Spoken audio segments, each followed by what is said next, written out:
Program complete. Enter when ready.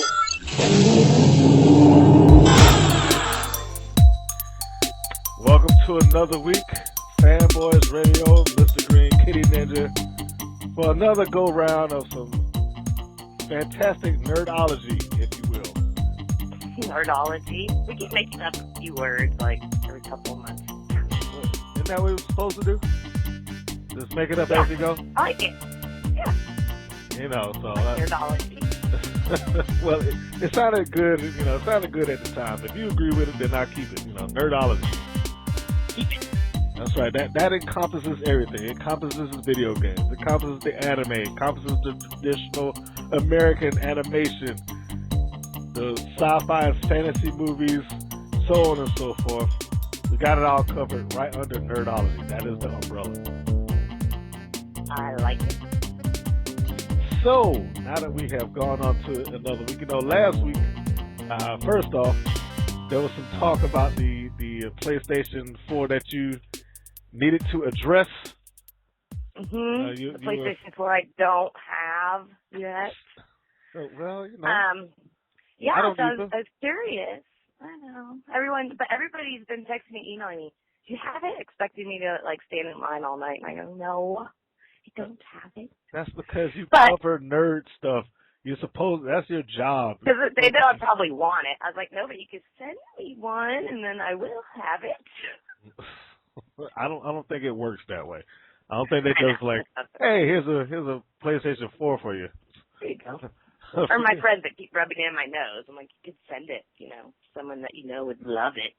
I'm sure. I'd love it too. But what did you learn about the PS4 that you were also looking forward to? I was curious to see if with the PS4 coming out last week and Xbox One coming out tomorrow, if anybody was going to switch. It's a big switch to make. You know, people are either one or the other. Some are both. You know, in our household, it's both. But, you know, I'm particularly fond of the PlayStation, and some people are particularly fond of their Xbox. I was wondering to see if anyone was just going to completely just bail on one and go for the other. Okay. I did find out some news, not too much because the Xbox isn't even out yet. Is that a lot of people that are making the switch are making it because they're sick of the whole gold membership mess. So they figure they're just going to cut clean. They're just going to go. They're not even going to, you know, try to inch into it. They're just going to get the PS4, not get the Xbox One, and switch teams. So that's all I really found out. That extra fees. So you was looking to see how many people were just gonna, you know, like you said, within every console release, there is the potential of jumping ship from one system to the next, or this one's doing good for me now, or the last one's taking advantage of me. So you feel like a lot of your former Xbox brethren or colleagues, if you will, have decided that Xbox is screwing me over with making me pay for this membership online when I can get it for free on a PS4. Right. Well, I'm not saying a lot of people are bailing. I'm saying of the people that are switching, their biggest reason was because of that gold status.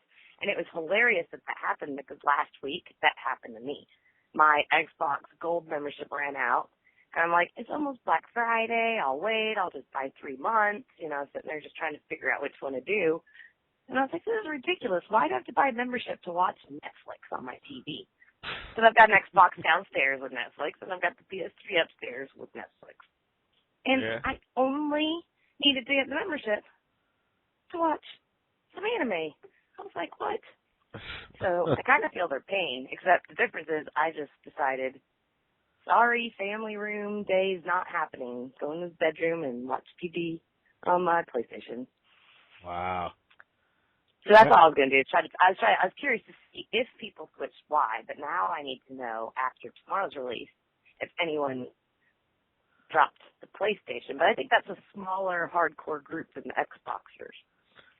You know, of the people that I know that have Sony, well, I have to go backwards in order to tell this. When the PS3 came out, and the fight then was the 360 versus the PS3. I knew a lot of people that went from being hardcore Sony players jumping onto the Xbox bandwagon because that PlayStation was ridiculously expensive at the time. And yeah, it was a Blu-ray player. I got that, but the average Joe, and I mean the average guy, just didn't have $600+ to go shelling out for a system. And then on top of that, I'm going to go spend another $50-$60 for a game just so I can enjoy myself. Right. So now we move forward. What? How many years has it been since? That's probably been about too many. 6 or 7. I want to say it came out about 2006. So we're about 7 years up now. And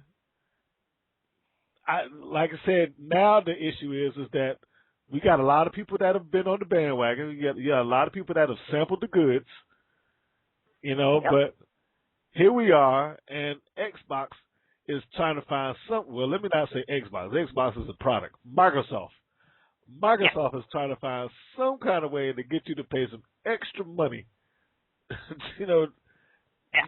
And they make it so difficult. You do subscriptions, you put your card on it. It's like, oh my gosh, just let me watch a movie. I don't want to watch a movie. And here's one of the things that one of my fellow gamers pointed out to me a couple of years ago, but I will say Microsoft fixed this, but for a long while, they said those Microsoft points had zero value. What he meant by that is like, there was no way to say like one Microsoft point at the time equaled $1. Is that it could be whatever they wanted it to be, and it could vary from one piece of DLC to the next.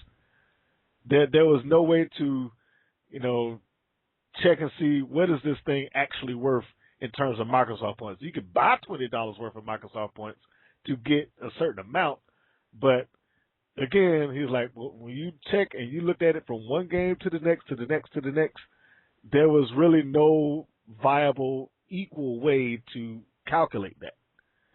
They fixed it now, but back at that time, I was like, he had a really good point. It's like there's no price, there's no monetary value to a Microsoft point, or at least it wasn't. There's now, but that's Microsoft for you. You gotta get that dollar.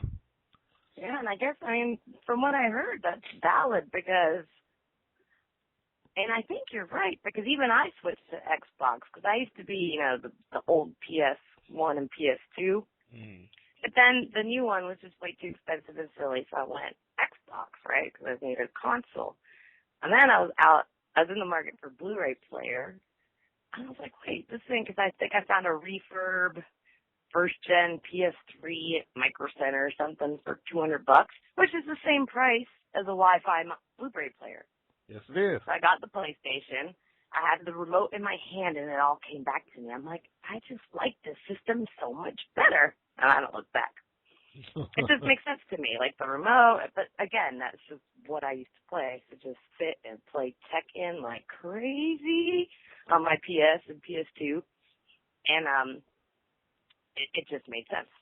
So that was then. But yeah, for a while I did have the Xbox, and it just always seemed fumbly to me and stuff. So, but you know what? I'm not the person that's buying all the DLCs and whatnot. So, Well, see, now that's a whole different issue. The DLCs. I do tend to get a lot of those, and I hate myself sometimes for doing it because I know that's just a straight up money grab. It is. Because, yeah, I understand those discs only hold a certain amount of content, and sure, you may need to put that on a separate disc or make it downloadable in order for you to get this extension. I get that. I understand that. But that's a straight up money grab. It is. But damn it, and I'm not judging. Help it. I have the same addiction, but it's with anime. It's like, what? The series isn't on this subscription? Then I have to go get another subscription, and now I'm on Crunchyroll, and I'm on this, and I'm on that. And then sometimes they're not on any, so I buy them. I buy the series straight out. And it's like, I want Funimation, but they don't have it on the PlayStation or the Xbox. You can only watch it on your computer. So I get it. So I get that whole thing. My addiction's just in another category. But it's all the same. Yes, they force you into buying more stuff because, man, those Resident Evils, that like the one before this was Resident Evil 5, maybe get a bunch of stuff down there. Batman always makes me download a bunch of stuff because I can't seem to want to play that game knowing that there's other stuff for me to get. All the WWE things, I download extra stuff all the time. So yeah, it's a straight money grab. And anybody listening to this, you might as well all know it. It is a complete money grab. As long as you're But aware we that, all have one. Yeah. Like with me, it was that, and I was playing the mobile Marvel World of Heroes card game, and I was throwing money into that. Like, I was embarrassed for myself, going, do I really need to buy more card packs? This is embarrassing. For other people, it could be shoes or makeup or car parts or whatever, right? You never know. With us, it happens to be, downloadable content of some sort on some technical apparatus, but so no judging anyone listening. That's right. We're not judging you. Nobody's judging you here. You're amongst friends. It's all good. Anyway, That's all I've got. That's fine. That's perfectly fine. Before I move on to the next thing, let me just go ahead and say now, as I do all the time, if you are looking to support the show, please do, and find yourself with the subscribe button on its various platforms, including YouTube, Blog Talk, SoundCloud. Am I missing anything on there? I think that covers the iTunes. Yes, iTunes. Thank you, iTunes. I forgot. That's the big one there. I haven't got it on Stitcher quite yet, but yes, we're on iTunes. So yes. And even I forgot. I was looking up some of these podcasts today. I'm like, oh wait, I'm on iTunes because I use SoundCloud app. Again, it sounds like the console conversation. It's just whatever platform you're on, right? That's right, and that's why you have to do it. You have to make it available to everybody as you can. So just be sure to hit that subscribe especially if you're on Blog Talk, because it sends you the emails. Of course, iTunes does vaguely the same thing. You will know when there's a new show available. So yes, it'll be roughly the end of the week every week. That is the push. That is the push. Get you by the end of the week, every week, so you can have your show. And know that there's people out there that like the same kind of junk that you like. Yep. And speaking of which, don't ask me why I came up with this or what made me think about it. I think, actually I do know what made me think about it. I downloaded a episode of an old Filmation cartoon. For those of you that do not know who Filmation is, at one point in time in history, they were one of the powerhouses of the animation world. And one of the cartoons that they had, I want to say, mid to late 60s. I saw this in reruns. No, I wasn't alive at the time, but reruns still exist. Justice League, the Justice League cartoon. And within that Justice League cartoon, they had several members. They had Hawkman, they had Superman, of course. They skipped Batman, this particular one. Green Lantern, the Atom, and they had Aquaman. And this is what made me think about. I was like, he actually did he was like a vital member of the team in that cartoon. I was like, Aquaman has a really bad rap. He does. And I actually have a personal story about that to go surprise. About little Kitti Ninja. She was just little school, in ninja school. What is your bright-eyed personal story? Little Kitti. Well, I grew up the only girl with two brothers, younger and older. The middle child, only girl. And we moved around a lot, so we were each other's friends. And we're family, so what do you do? And we're all nerds, so it all makes sense. So growing up, my mom and dad just learned why not just buy a bunch of the same crap and throw everybody's names on it? So, whether it was Star Wars, Transformers, or Justice League, they would just buy a bunch of them and throw our names on it and just put it in the pile. Mm-hmm. So we had a nice collection of toys. But we only had one pack. I forgot if they bought them separate or if it came in a pack. But at one point, they got us the superheroes. It could have been when Superman came out. Maybe, I don't even remember. But there were only 3 characters. There was a Batman, a Superman, and an Aquaman. Now, granted, even though I was not the youngest, I was definitely the smallest. Okay. So for those listening that haven't seen me, I'm pretty little, and my brothers aren't. So they would just beat me up and say, no, you're going to play Aquaman. And I was like, well, I don't want to play Aquaman. I want to be Batman. No, you're Aquaman. So I got bullied into always playing with Aquaman. So I kind of bonded with Aquaman. And I started to like it. And then after a while, they're like, okay, today we'll let you use Batman or Superman. I'd be like, no, man, give me my Aquaman. I want my Aquaman.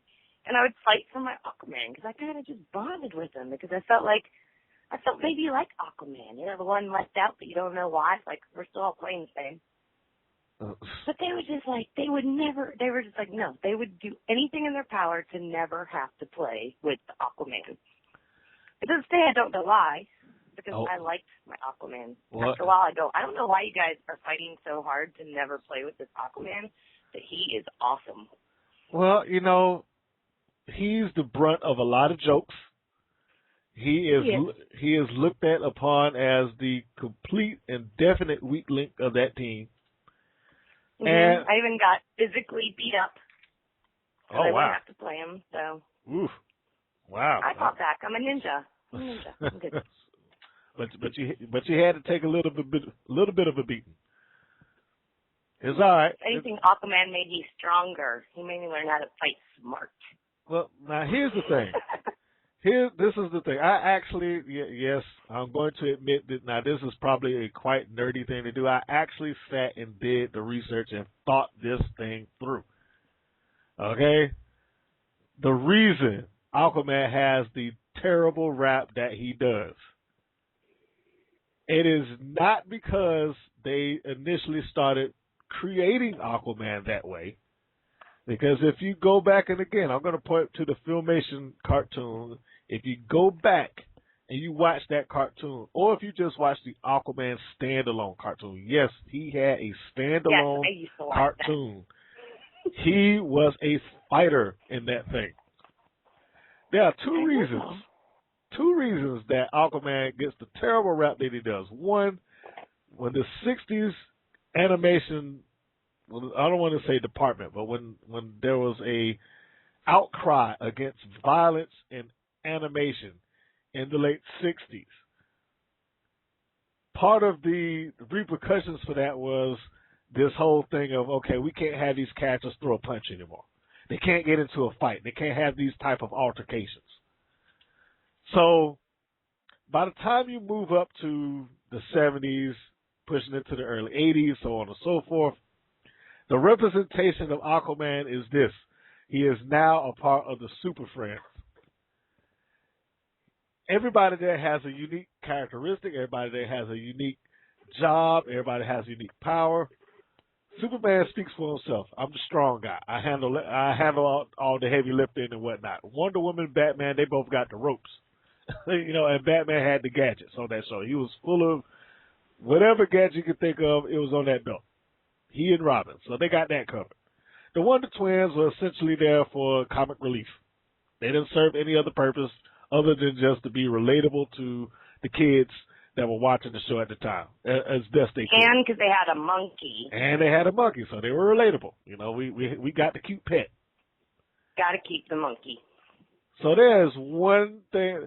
All of this stuff is taken. What does Aquaman have left? The one power that they could let him keep was mental telepathy to talk to fish. That is the one power that he had left.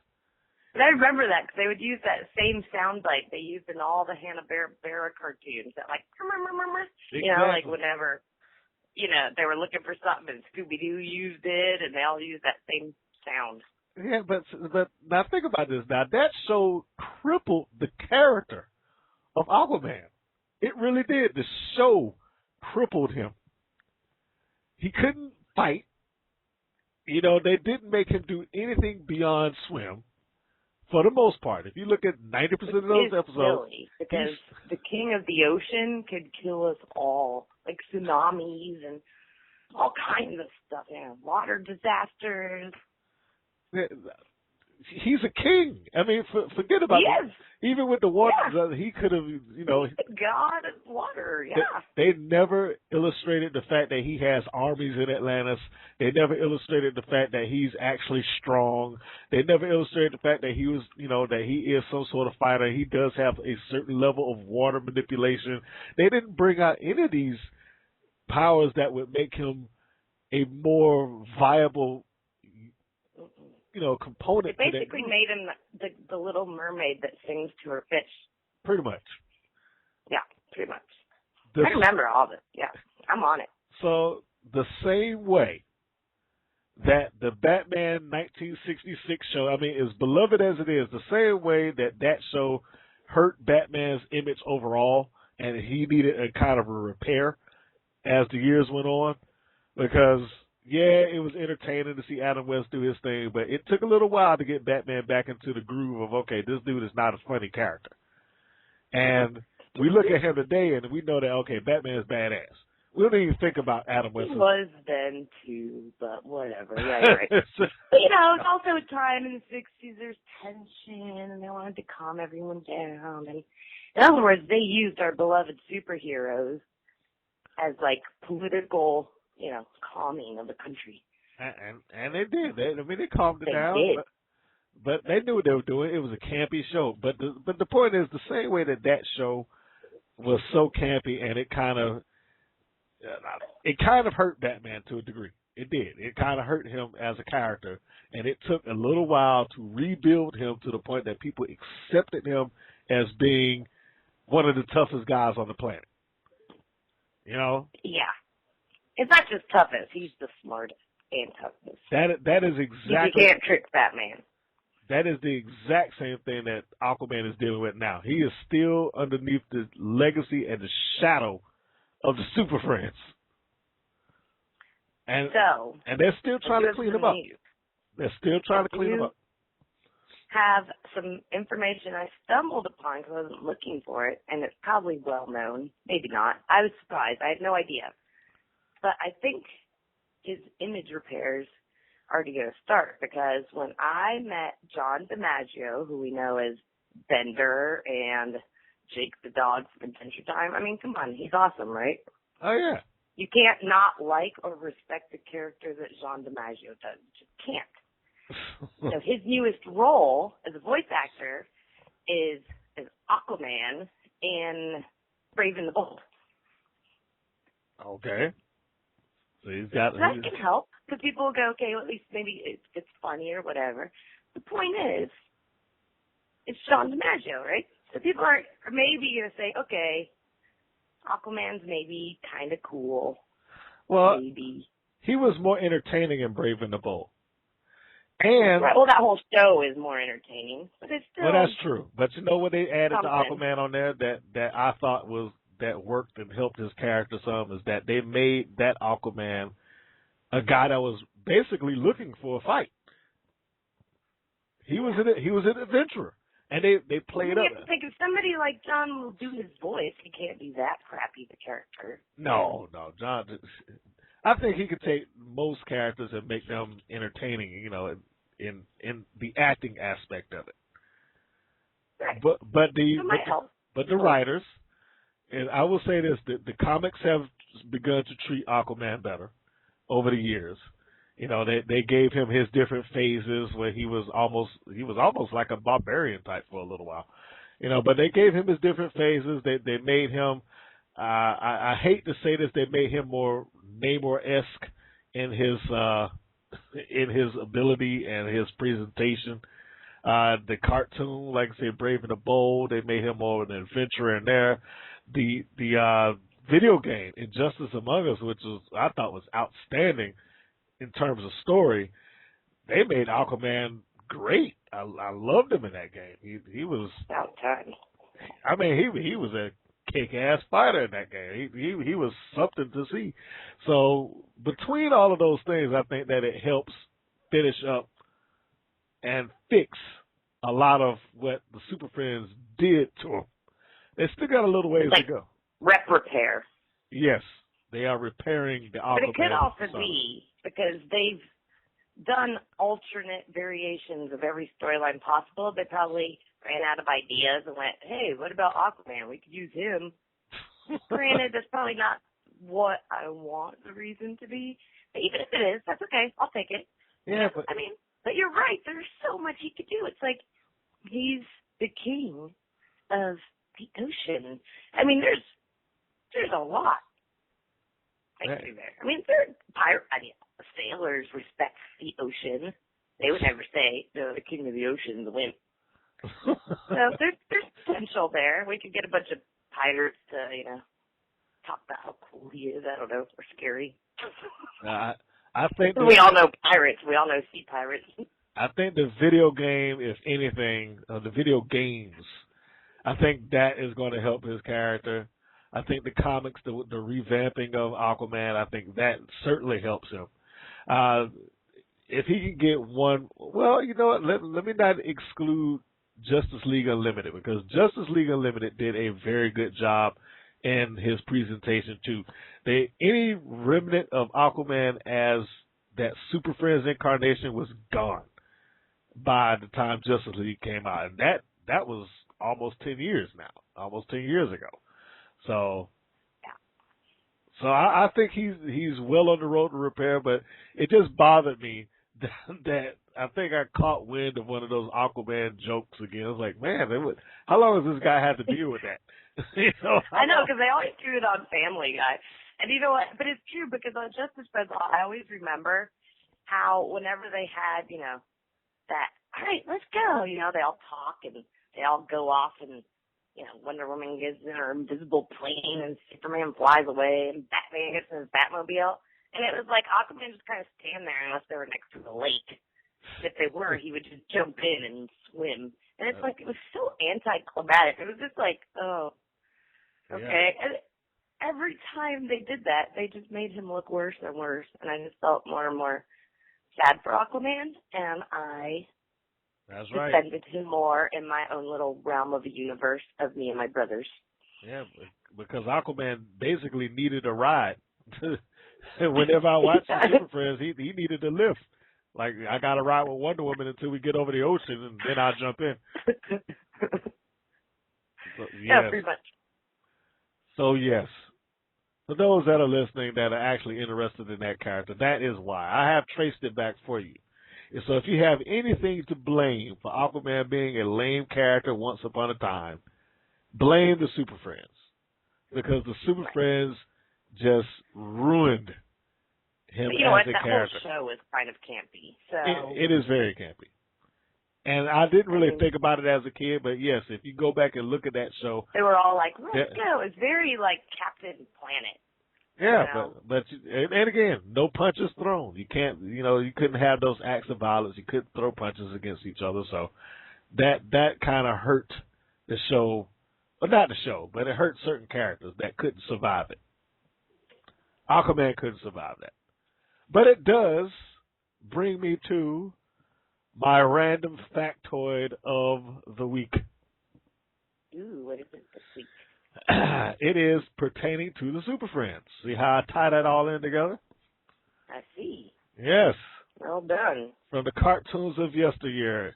In the second incarnation of the Super Friends, which was the all-new Super Friends Hour, the producers attempted to add racial diversity to the show that it previously lacked. And therefore, we had the introductions of four new characters. What year was this one? You don't stop. I gotta get my notes in front of me again. Not exact year, but I want to say 78. Okay. I know I'm tossing out exact years, but yeah, I want to say 78. If I'm wrong, I'll put up something, but I want to say late 70s. Let's just put that. But they wanted to add in some diversity. So this is why we began to have characters that did not exist in the comic book universe. The introduction of Black Vulcan, Samurai, El Dorado, and Apache Chief. They were all created specifically for the show. Of course, yeah, that's like the what's the name of that band? Apache Chief, like El Dorado. It's like what, the Village People? The Village People, yeah. Let's bring an Indian, hey. An Apache, which is an Indian also. So and that was their attempt. Or El Dorado, and I mean, come on. That was their attempt. Bringing an Asian. They had to try the best that they could. What can you say? They was trying the best that they could. I mean, they didn't even try with the Chief guy in the El Dorado. It's like, yeah, they were trying. They just brought the whole country stereotype in. They whole did. Nationality. They got one ethnic group per hero. What can you say? And let me say this, although those characters exist or began in Hanna-Barbera or began as Hanna-Barbera originals, they have essentially worked themselves into, in some form or another, various DC properties, including toys, other cartoons, and comics. I mean, the names have been changed sometimes, and sometimes you had characters that kept the name. I think Apache Chief actually worked his way into the DC universe.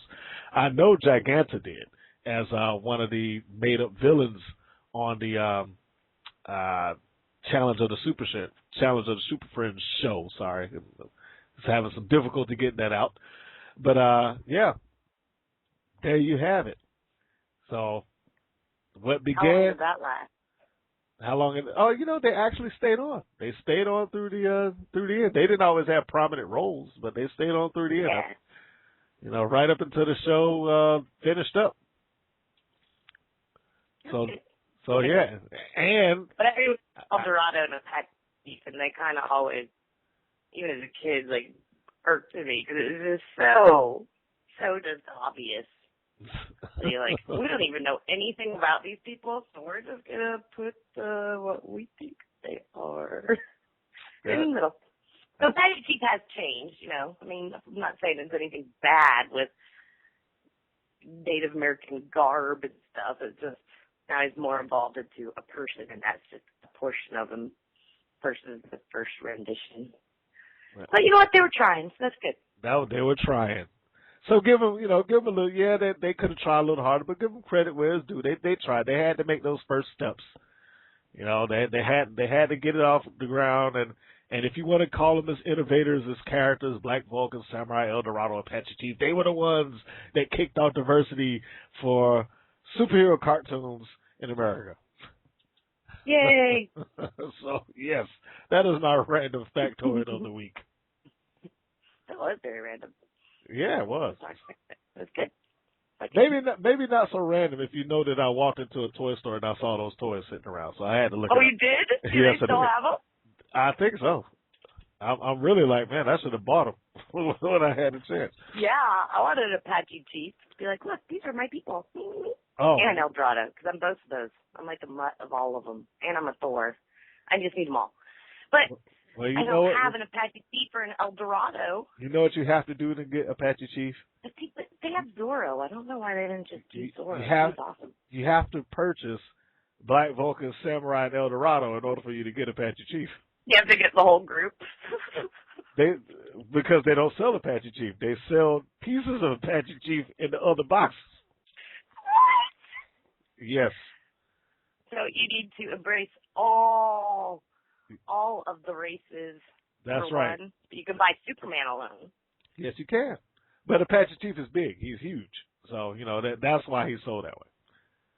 Yeah, I know. So, like, if you get it's reminding me of the Xbox Gold membership. Yeah. See that tie-in? Look at that. That's the downloadable content right there. Or like the cereal box where you have to collect all 6, and they always have like 6 or 8 or some ridiculous number. And there it is. If you get Black Vulcan, you might get like the head. I think you get Samurai, you get the chest and the arms.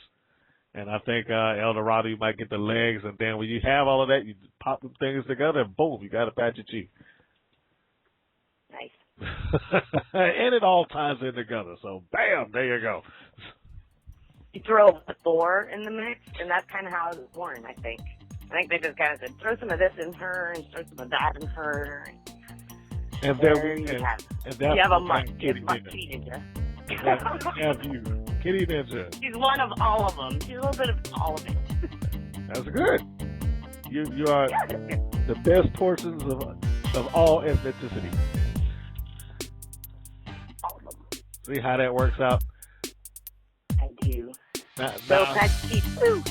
That's right. We're gonna see if we can find that Apache Chief for you. You know, I'm gonna go back and I'm gonna look at that stuff, see if it's still in there. Just for you.